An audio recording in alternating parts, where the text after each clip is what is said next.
Ambassador David Hayes had always prided himself on being adaptable, but standing in what the Zephyrians called a preparation chamber, while trying to figure out how to put on ceremonial robes that appeared to have been designed by someone with a fundamentally different understanding of human anatomy. He was beginning to question his life choices.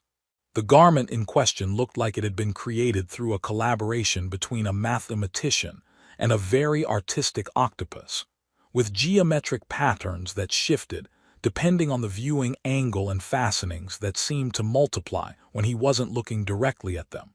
The ceremonial attire symbolizes the harmony between logic and beauty, explained Velthar, his Zephyrian cultural liaison, whose crystalline skin was currently displaying a soft amber glow that David had learned indicated either patience or mild amusement. Each geometric pattern represents a fundamental mathematical constant that governs the structure of reality. Right, David said, holding up what might have been a sleeve or possibly a decorative sash. And this part goes. That is the ceremonial shoulder enhancement. It represents the mathematical relationship between gravitational constants and aesthetic principles. David looked at the shoulder enhancement, which appeared to be actively defying several laws of physics, and decided that diplomatic honesty was probably his best approach.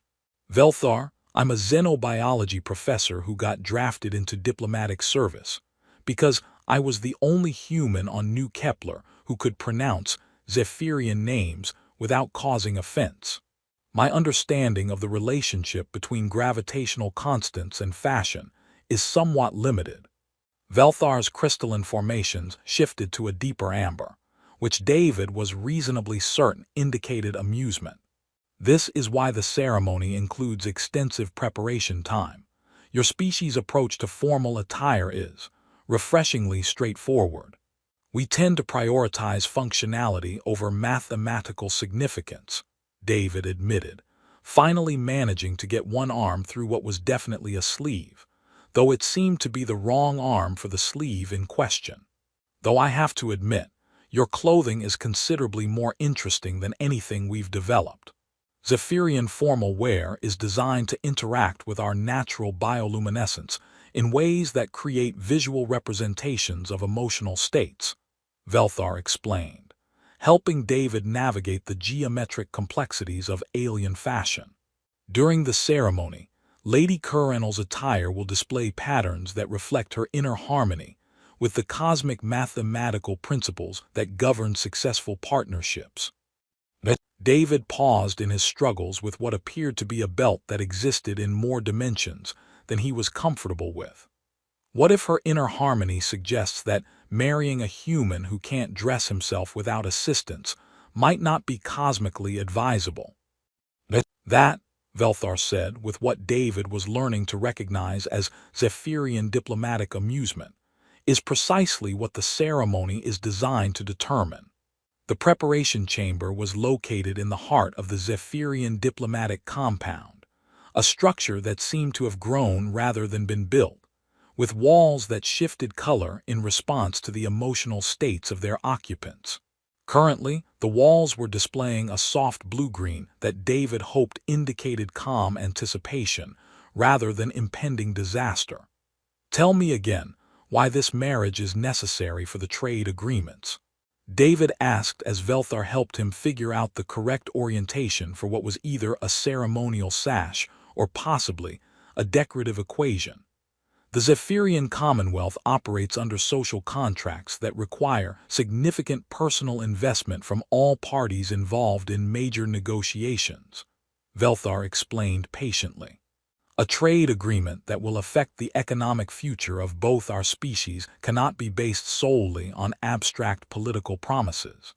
It requires individuals who are willing to demonstrate personal commitment to interspecies cooperation. And nothing says personal commitment like agreeing to marry someone you've only met through diplomatic communications.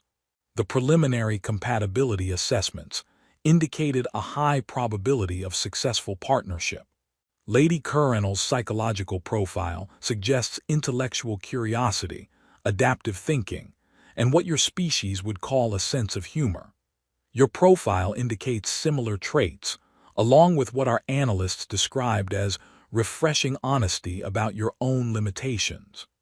David wasn't sure whether to be flattered or concerned by this assessment. What did Lady Curranel think of my profile? Velthar's crystalline skin shifted to a warmer amber tone.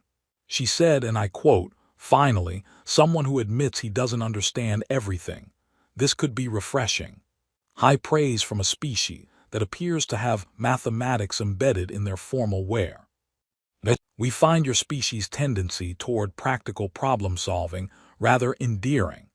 Most Zephyrians spend considerable time calculating optimal approaches to situations. Humans appear to simply try things and adjust based on results.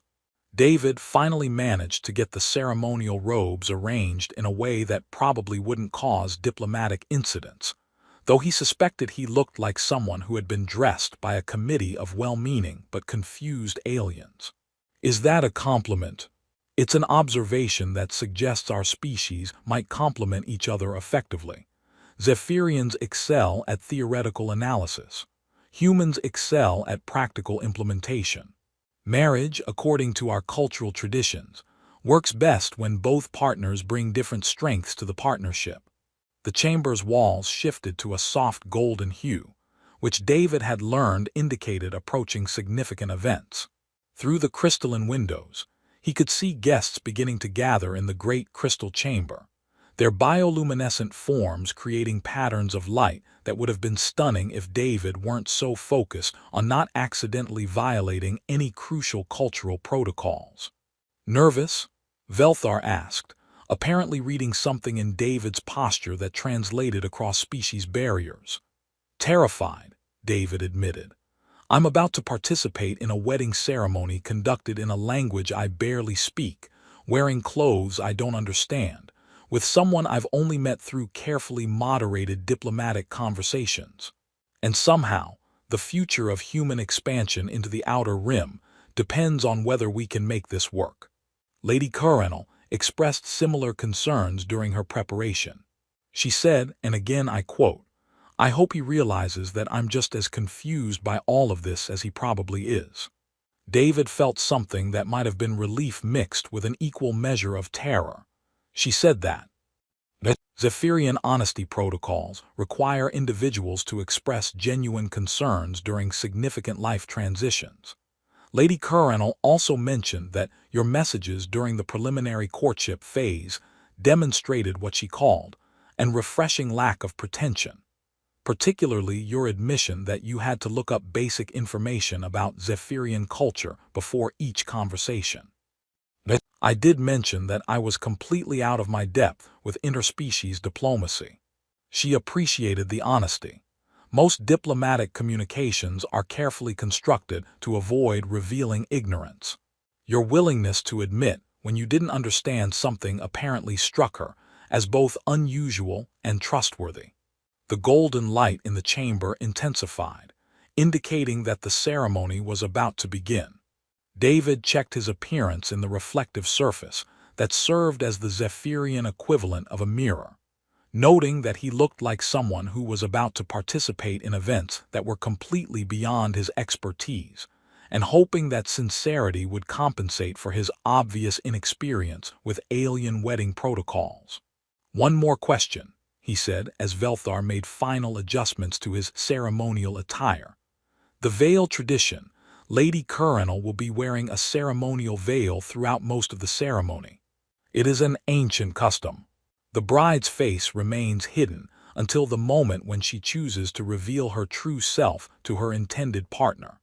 It represents the transition from formal diplomatic interaction to personal trust.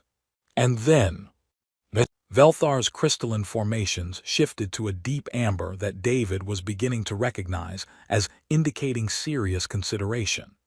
"Then she will ask you the traditional question, and your response will determine whether the marriage proceeds or whether both parties return to their respective diplomatic positions with no loss of honor." "What's the traditional question?"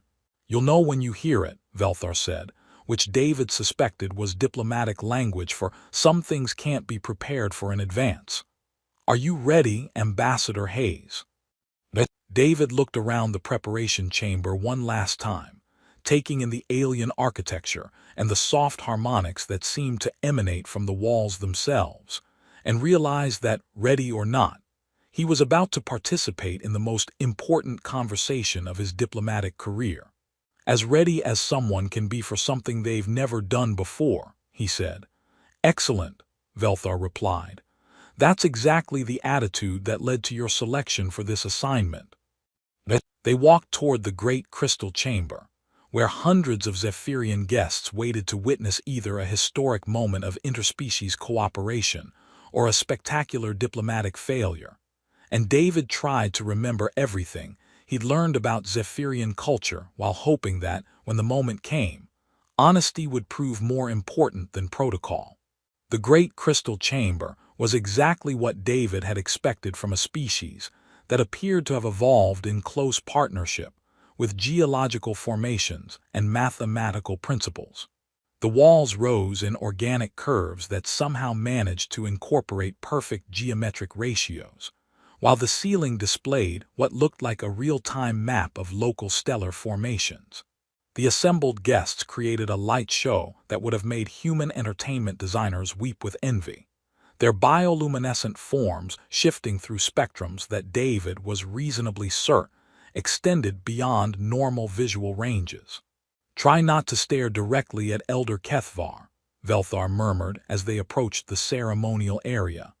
"His crystalline formations are particularly developed, and direct observation can be overwhelming for species with standard optical systems." David glanced at the individual in question, whose entire body appeared to be composed of what looked like living prisms, and quickly averted his gaze. "Noted.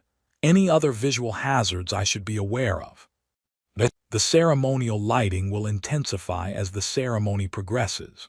If you experience discomfort, simply close your eyes. Zephyrians will interpret this as respectful contemplation rather than optical distress." The human diplomatic contingent was clustered in what was obviously a section designed for guests who required more conventional environmental conditions.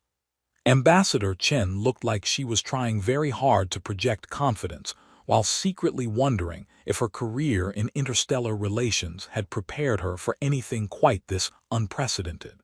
The rest of the human delegation appeared to be experiencing various degrees of cultural overwhelm mixed with professional fascination.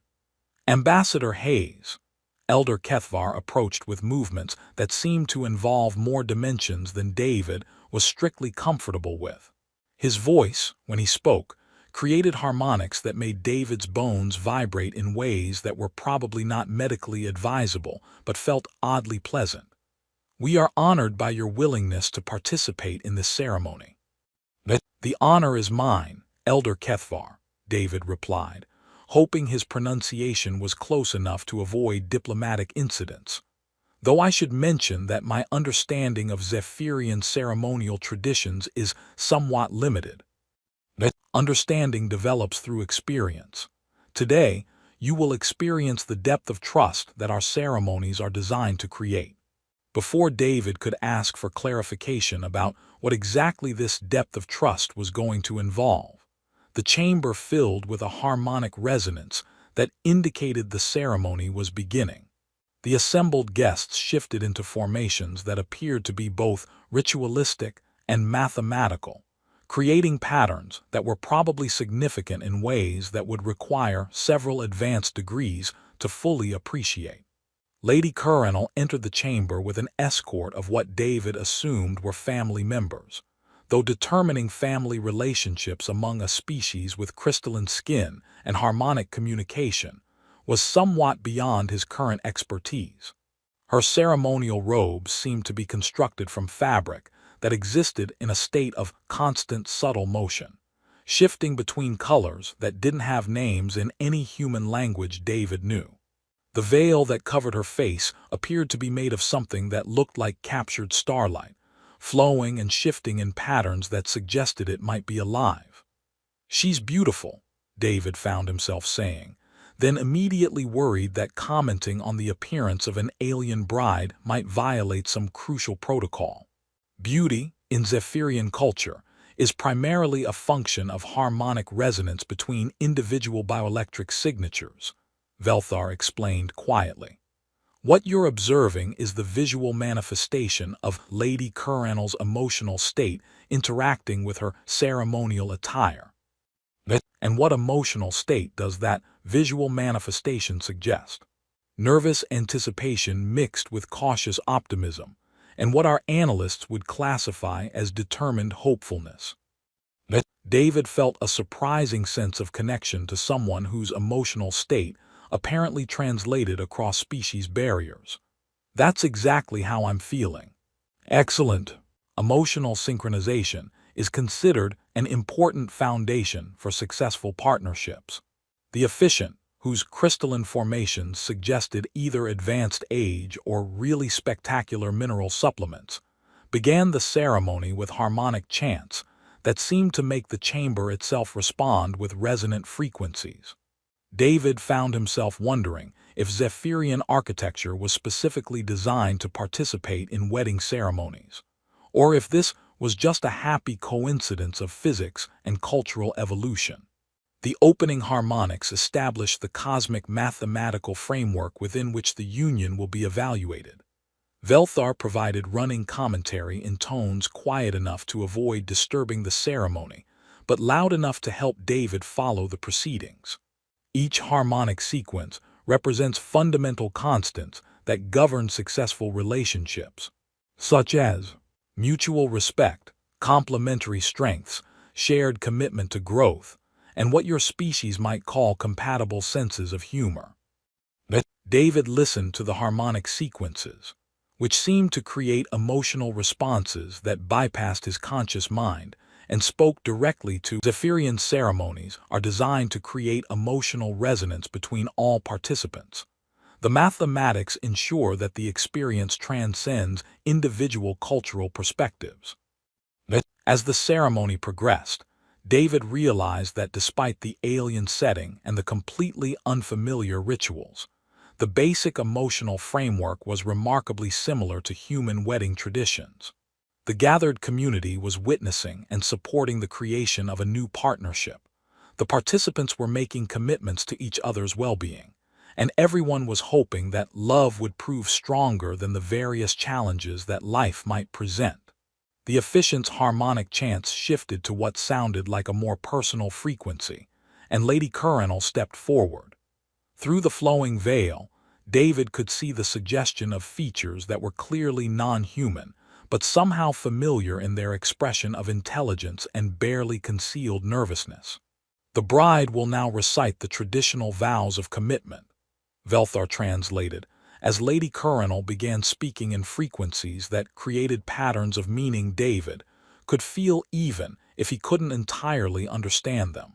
She is promising to bring her complete authentic self to the partnership, to share her strengths and acknowledge her weaknesses, and to trust her partner with knowledge of who she truly is beyond social expectations or diplomatic requirements.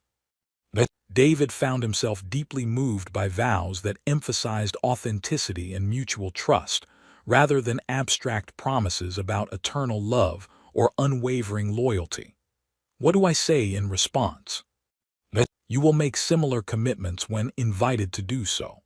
However, the traditional structure requires that she first reveal her true self and ask whether you can accept her as she is, rather than as diplomatic necessity has required her to present herself. The harmonic sequences shifted again, becoming more intense and personal. The assembled guests seemed to lean forward with anticipation, their bioluminescent forms creating patterns that suggested this was the crucial moment of the entire ceremony. Lady Curranel approached David directly, her movements graceful despite what he could sense was considerable nervousness. When she spoke, her voice carried the musical quality typical of her species, but David could hear the individual personality beneath the cultural patterns. "Ambassador Hayes," she said, and David was surprised by how clearly he could understand her despite the formal harmonic structure of Zephyrian speech.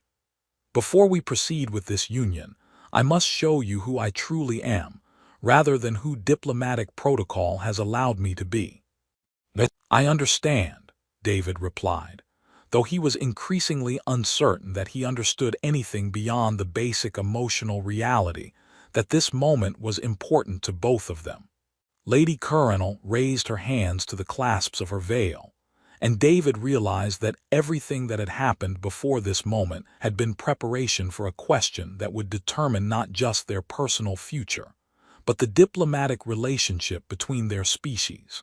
The chamber fell silent except for the subtle harmonic resonances that indicated the assembled guests were experiencing collective anticipation, mixed with what David was beginning to recognize as the Zephyrian equivalent of holding their breath. "Are you ready?" Lady Coronel asked, and David could hear the genuine concern in her voice. "Yes," he said, though he suspected that no amount of preparation could have made him truly ready for whatever was about to happen. Lady Coronel began to remove her veil with movements that combined ceremonial formality with unmistakably personal vulnerability, and David found himself focusing not on what he was about to see, but on the courage it must have taken for her to ask this question of someone from a completely different species whose reaction she couldn't predict. The veil fell away like liquid starlight, and David found himself looking at the face of someone who was clearly, obviously, and completely non-human, but whose expression of intelligent concern and barely concealed hopefulness was so familiar that he felt like he was seeing someone he'd been waiting his entire life to meet. Coronel's face, revealed in the crystalline light of the ceremony chamber, was exactly what David had expected, and nothing like what he had prepared for. Her skin held the distinctive Zephyrian quality of seeming to contain actual starlight, shifting between silver and deep blue depending on the angle of observation. Her eyes were larger than human proportions, with irises that held flecks of what appeared to be genuine luminescence, and her bone structure had the elegant precision that made Zephyrians look like they had been carved from precious stones by particularly artistic cosmic forces. But what struck David most powerfully was not the obvious physical differences between her species and his own. It was the expression of intelligent vulnerability in those luminous eyes, the way her crystalline features conveyed both hope and uncertainty, and the unmistakable sense that he was looking at someone who was just as nervous about this moment as he was. "Could you love me like this?" she asked, and her voice carried the musical harmonics of her species while conveying an emotional directness that needed no translation across cultural boundaries. The chamber was so silent that David could hear his own heartbeat, which seemed unreasonably loud given the circumstances. The assembled guests waited with the kind of collective attention that suggested they understood this moment would determine far more than just one couple's personal future. David found himself studying Coronel's face with the same careful attention he had once applied to xenobiology specimens, but instead of cataloging differences between species, he found himself recognizing similarities that transcended physical appearance. The intelligence in her eyes was the same quality he had detected in their diplomatic correspondence. The slight quirk at the corner of her mouth suggested the same sense of humor that had made their preliminary conversations unexpectedly enjoyable. The way she held herself, despite her obvious nervousness, indicated the same kind of determination that had impressed him throughout their formal courtship. "You know," he said finally, "I've been wondering what you looked like since our first conversation. Not because I was worried about it, but because I was curious about the person behind all those carefully diplomatic messages." Coronel's crystalline skin shifted to warmer tones, which David was beginning to recognize as indicating emotional response. "And what do you think now that you can see me? I think you look exactly like someone who would write messages that manage to be both diplomatically appropriate and genuinely funny. I think you look like someone who would worry about whether I was comfortable with alien ceremonial protocols, while simultaneously trying to learn enough about human culture to avoid accidentally offending me. David paused, realizing that his response was probably being translated for the benefit of guests who didn't speak standard Galactic, and hoped his words were surviving the linguistic transition intact. I think you look like Colonel. That's not exactly an answer to my question. David considered this observation, noting that even in the middle of what was apparently a crucial ceremonial moment, Colonel was maintaining the kind of logical precision that had characterized all their previous conversations. You're right, let me be more direct. He stepped closer, noting that she was slightly taller than him, which was something their diplomatic briefings hadn't mentioned. The question you're asking assumes that love is primarily a function of physical appearance. But I've been falling in love with your mind for weeks. I've been falling in love with your sense of humor, your curiosity about human culture, your honest admission that you found our species just as confusing as we found yours. Colonel's bioluminescent patterns shifted to colors that David hoped indicated positive emotional response rather than alien embarrassment. You've been falling in love with me. With the person who wrote messages that made me look forward to diplomatic correspondence for the first time in my career. With someone who managed to make arranged marriage sound like an adventure rather than a political obligation. David realized that he was probably supposed to be following some kind of formal protocol, but Colonel's question seemed to call for honesty rather than ceremony. So to answer your question directly, yes, I could love you like this. I already do love you like this. The silence that followed was filled with harmonic resonances that suggested the assembled guests were experiencing collective emotional response to his words.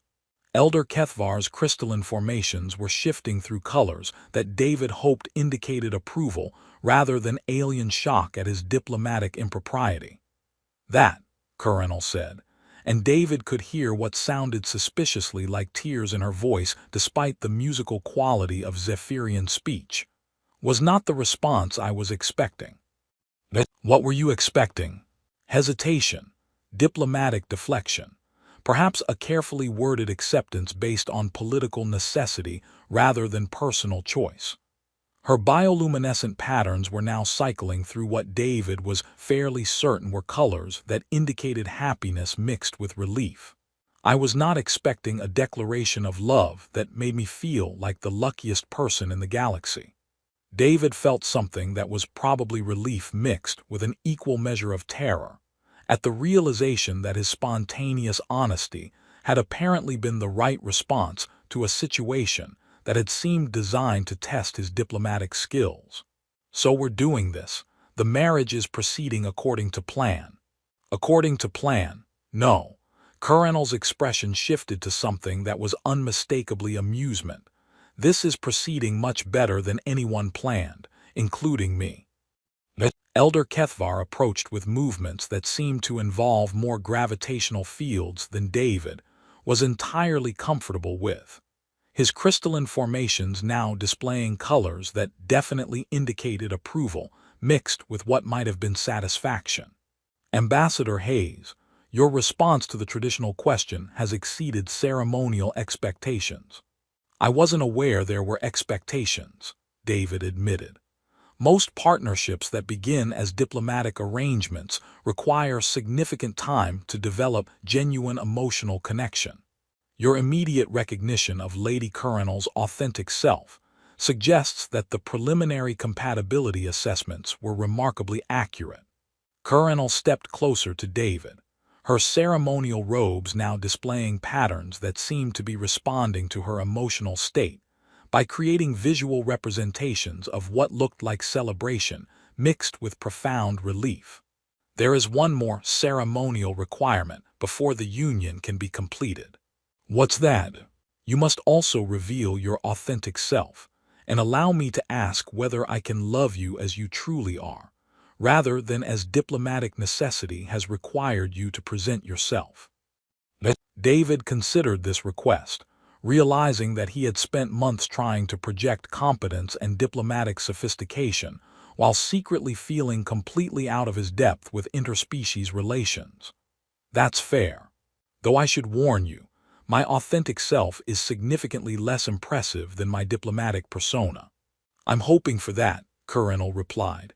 Diplomatic personas are exhausting to maintain. I'm much more interested in the person who admitted in his third message that he had to look up basic information about Zephyrian culture before each of our conversations. That person is standing right in front of you, David said. A xenobiology professor who got drafted into diplomatic service because he was the only human on New Kepler who could pronounce your name correctly, who has been terrified for weeks that he was going to accidentally cause an interstellar incident through cultural ignorance, and who just realized that he's been falling in love with someone he's only known through carefully moderated diplomatic correspondence. Colonel's crystalline features shifted to what David was increasingly certain was an expression of delight. Perfect. Could I love someone like that? That seems like a question only you can answer. Then my answer is yes, absolutely. And thank you for being honest enough to let me know who I was really talking to all those weeks. The harmonic resonances in the chamber shifted to frequencies that seemed designed to celebrate successful completion of traditional ceremonial requirements, while the assembled guests created light patterns that David was reasonably certain indicated approval, mixed with what might have been relief that the diplomatic marriage was proceeding without interstellar complications. So we're really doing this, David said as Elder Kethvar began the final ceremonial sequences. We're really doing this, Colonel agreed.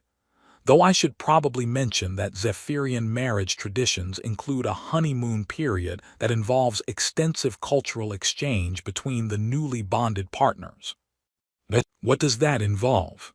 Learning each other's languages, sharing favorite foods, and engaging in what your species would probably call getting to know each other under circumstances that don't involve diplomatic oversight.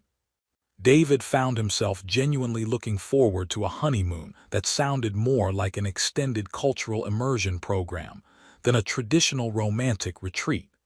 That sounds like the best diplomatic assignment I've ever received. It's not a diplomatic assignment anymore, Colonel said, her bioluminescent patterns now displaying colors that looked like joy mixed with anticipation. It's just marriage. Elder Kethvar's final harmonic sequences filled the chamber with frequencies that seemed to celebrate not just the completion of a ceremony, but the beginning of something that neither species had attempted before. A partnership built on authenticity rather than political convenience, and the possibility that love might prove to be a more effective foundation for interspecies cooperation than any trade agreement could provide. 3 months after their wedding, David Hayes was discovering that marriage to a Zephyrian involved considerably more mathematics than his xenobiology training had prepared him for, but significantly less diplomatic complexity than he had feared. Colonel had settled into their shared quarters on New Kepler, with the adaptability that seemed to characterize her approach to most unexpected situations, though she maintained that human furniture was designed by people who had clearly never considered the ergonomic requirements of crystalline skin structures. Your coffee maker, she announced from the kitchen area, has achieved sentience and is attempting to communicate through harmonic frequencies. David looked up from the trade reports that had become considerably more interesting, since his marriage had transformed him from a reluctant diplomat into someone with genuine personal investment in interspecies cooperation. That's just the sound it makes when the heating element is malfunctioning. I've been meaning to fix it. It's singing a harmonic sequence in B-flat minor. That's either a request for maintenance or a lament about the quality of human engineering. Probably both, David admitted, abandoning his reports to investigate the increasingly musical coffee maker. Though I should mention that attributing consciousness to malfunctioning appliances is a very human tendency. You're adapting to our culture faster than expected. Colonel's bioluminescent patterns shifted to the warm amber tones that David had learned indicated amusement mixed with affection. I'm learning that human culture involves a remarkable amount of personification of inanimate objects. Your species appears to have emotional relationships with everything from transportation vehicles to food preparation equipment. It makes life more interesting, David said, applying the percussive maintenance technique that seemed to work on most human technology while completely baffling Zephyrian visitors. How are your language lessons progressing? I've mastered basic conversational English, though I still don't understand why your species uses the same word to describe both romantic affection and your feelings about food. Saying I love pizza with the same linguistic construction as I love you seems mathematically imprecise. Context is everything in human languages, David explained, successfully coaxing the coffee maker back into functional operation. We rely on emotional undertones and situational cues to convey precise meaning, which explains why human poetry is simultaneously beautiful and completely incomprehensible from a logical perspective. David poured coffee into 2 cups, noting that Coronel had developed an inexplicable fascination with caffeine, despite her species' natural stimulant systems being based on mineral absorption rather than chemical consumption.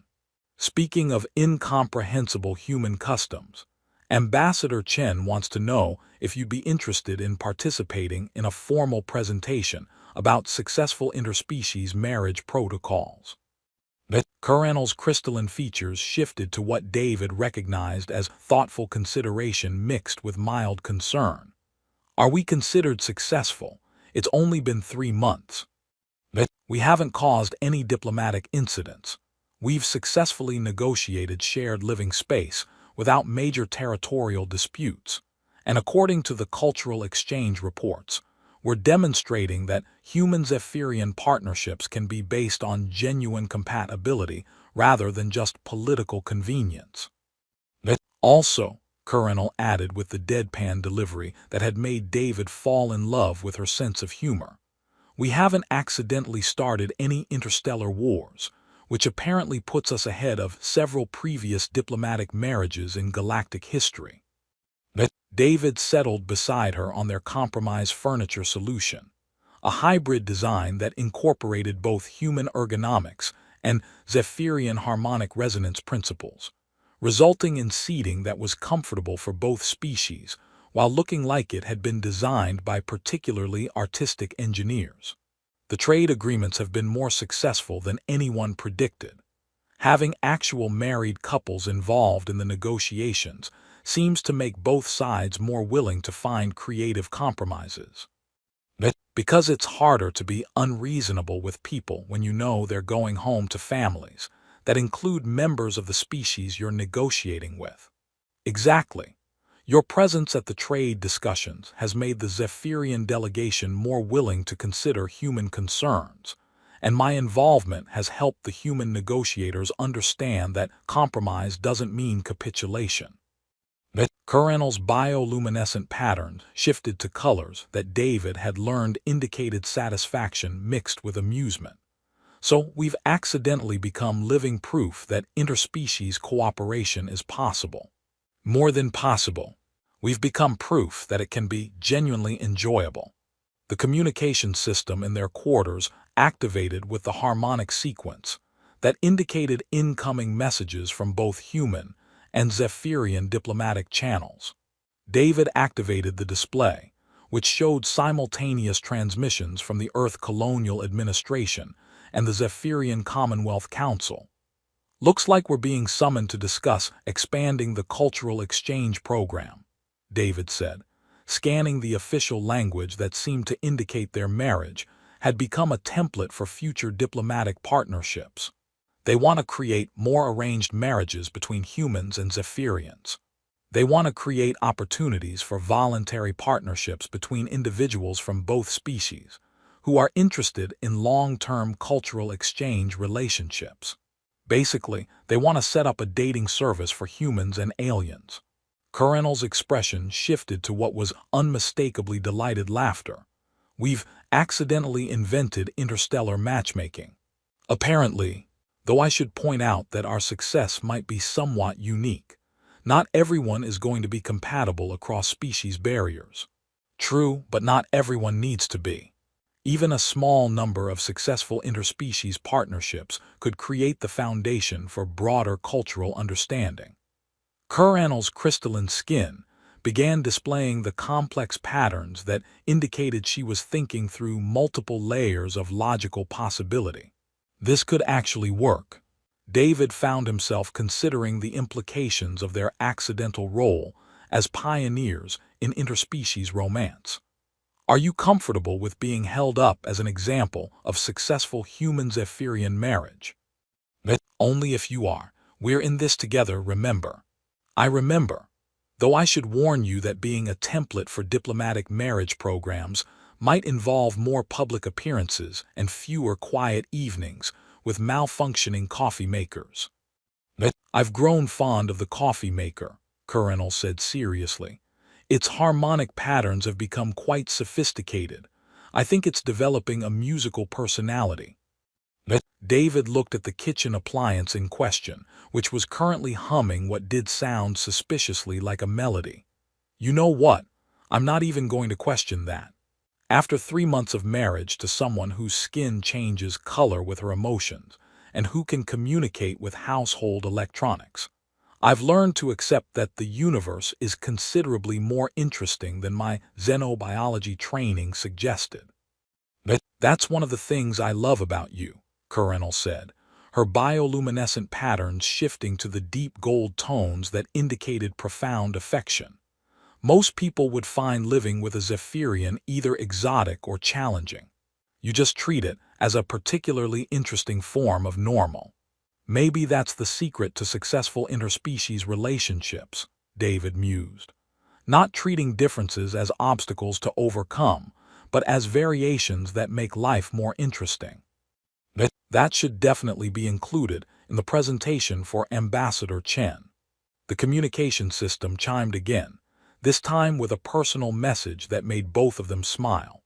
Elder Kethvar had sent a formal note congratulating them on their continued demonstration of the mathematical principles underlying successful partnerships, along with what appeared to be a traditional Zephyrian blessing for couples who had achieved harmonic resonance in both theoretical and practical applications. I think that means we're doing well, David said.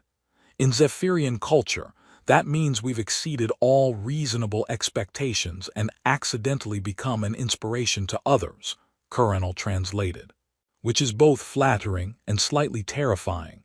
David pulled up the schedule for their upcoming diplomatic obligations, noting that their calendar was rapidly filling with appearances, presentations, and what appeared to be consultations on interspecies relationship protocols, ready to become professional examples of successful cross-cultural marriage, as ready as two people can be when they've accidentally become ambassadors for the concept that love transcends species barriers.